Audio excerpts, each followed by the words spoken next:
Is it ever okay to steal chess books online? Jesse, why don't you take it away? Uh, Now, Ghost is pointing me to this one because I insisted we cover this, and it's of all the topics today, it's the one I feel strongest about. Um, this is also a little bit generational because the millennials invented stealing stuff from the online world, and they just proudly do it. They think it's their God-given right to steal stuff from the online world, and I'm really opposed. Now, let me just say there are gradations of stealing. I think I do think stealing in general is wrong, but if you want to make an argument to say like stealing from super large companies or that's less bad than stealing from some small guy who doesn't, is just making a minor profit, if anything, off something like a chess book, then I'm fine with that kind of gradation, even though I'm still going to insist that stealing is wrong and has negative effects. I also think there's a gradation, say, between I think if you don't pay your taxes to, let's say, the national government, that's a smaller crime than not paying it to your local government. And there's reasons for that. I can go into the detail about why it's a bigger crime not to pay your local government. In any case, Your local government doesn't commit war crimes. no, Continue. because my local government can go bankrupt, whereas the national Oh, government can go bankrupt. okay. Um, so can't go bankrupt. Excuse me. The national government can't go bankrupt because it can print its own money. In any case, right, this has been a thing that I think has really plagued chess books. And it's the near future, we're going to talk about which books we think are great. And I'm going to say that this plague of stealing books has really resulted in the it's lessened the quality of our chess literature dramatically, to the point where people putting out chess literature, they're doing it for their platform more than they are for the potential profit that they should be getting for the hard work they're putting into it.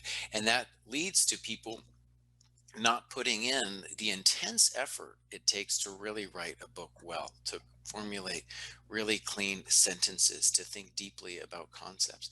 All that goes out the window when you're not going to make a lot of money. Instead, you're going to do something like Cyrus Lockdewalla. We just had him on. That guy's doing more than a book a month, I think. I mean, he's putting them out there, man. You said 4 per year. Yeah, It's really a lot. yeah, it's a huge amount.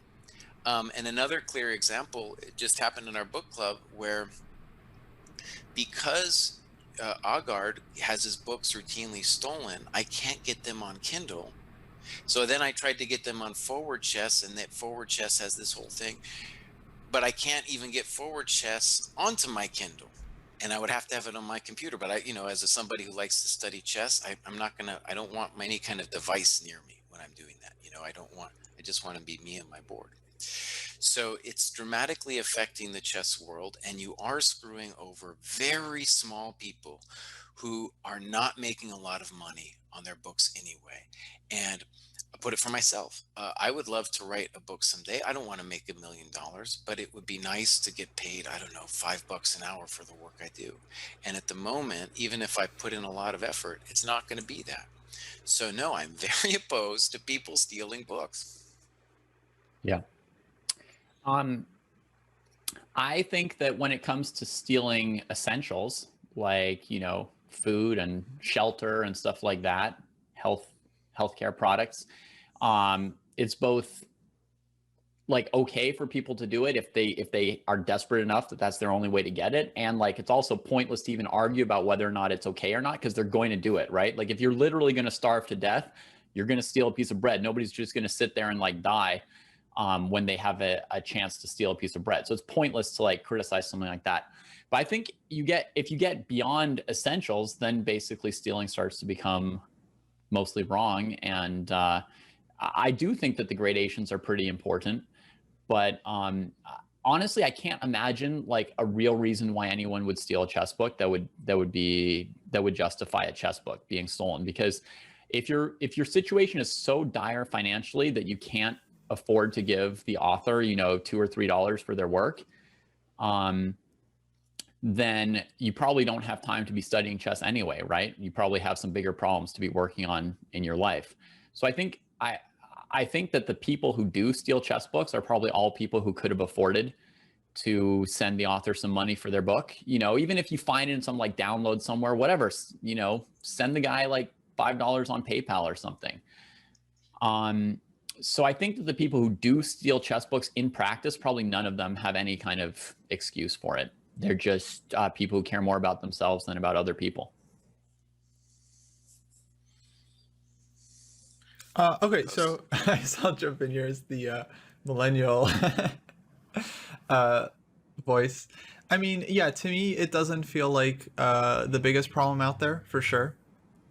If you ask me, like, okay, is it okay to steal chess books? Then I would just go, probably not. I think it's much worse, though, to be the one that's like scanning and sharing.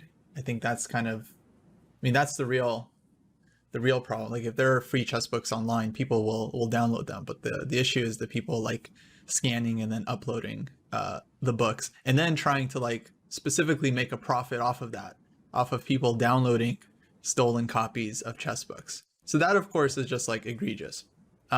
When it comes to the example of someone who like just can't afford books and this is the only way they can read chess books and play chess, honestly, yeah, I'm totally fine with that. Like if they're not going to buy books otherwise and they're not like sharing books with hundreds, thousands of other people, and this is the only way that like they can become a chess player and like become good and start like playing tournaments. I know this is a very rare example. I know this is not the experience of most people taking books online.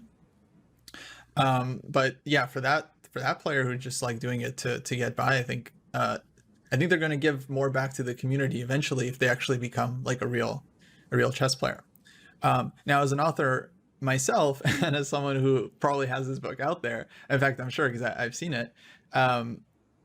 To me, I just feel like if someone steals my book and then doesn't get use out of it, meaning they only read it for a second or they just don't read it at all, then okay, it makes no difference to me. They didn't steal a physical book.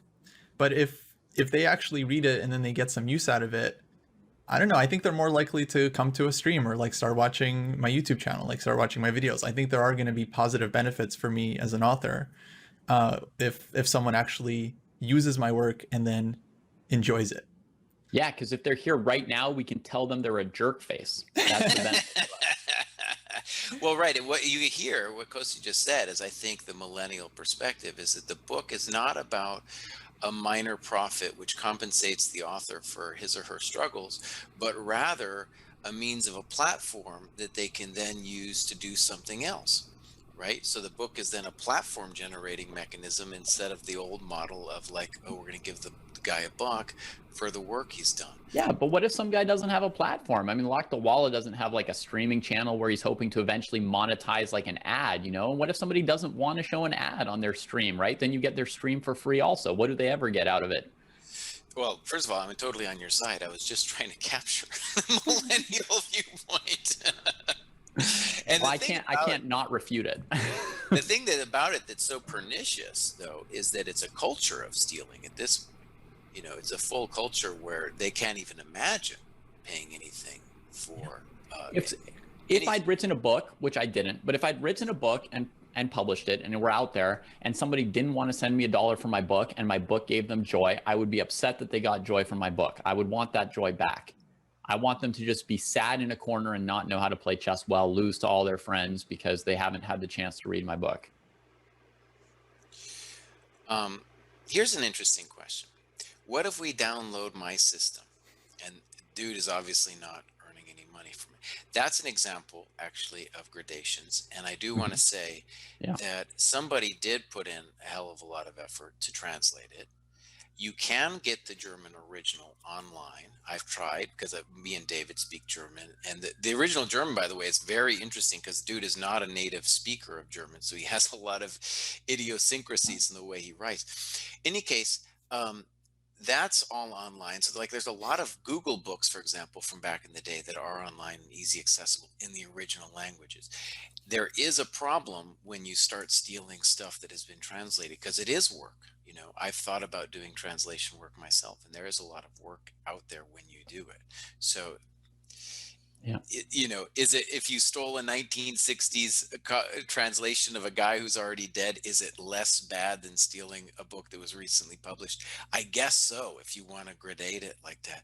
But one of the interesting things about the book industry is when you produce a book, you can think of it like a stock. And if someone is going to publish your book and invest the energy into selling it, pushing it out there, then they have to believe that it's something that has worth 30 years down the road.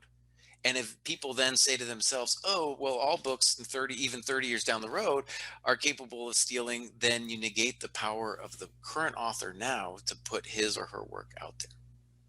Yeah. Okay, let's move on to the next one, Kostya. Oh, this Okay. is good. We can come back to this one. We can come back to this one. Sure, absolutely. I just want to say, you know, like I grew up, when I was growing up, all digital content was free. And the deal was you can have the content as long as you listen to the ads. So you would just watch TV all day, and TV was basically free. Like, okay, you pay for the service, right? But you're not paying for like each individual show, or when you listen to the radio, you're not paying for each individual. But the deal is you listen to the ads. That's how they get you. And Right. and if you wanted like a physical product, then you had to buy it. Like, otherwise you're just stealing it. But now it's all mixed up. So I blame the MP3. The What? MP3 is definitely- MP3s are great. MP3s are great. People just need to pay for them. Look, technology is never good or bad. It's the people who use the technology who are bad. That's fair. That's fair. Well, Technologies are kind of neutral, right? And then they can be used for good or bad. Morally. yeah, Morally neutral technologies. for the most part. Okay. Well, next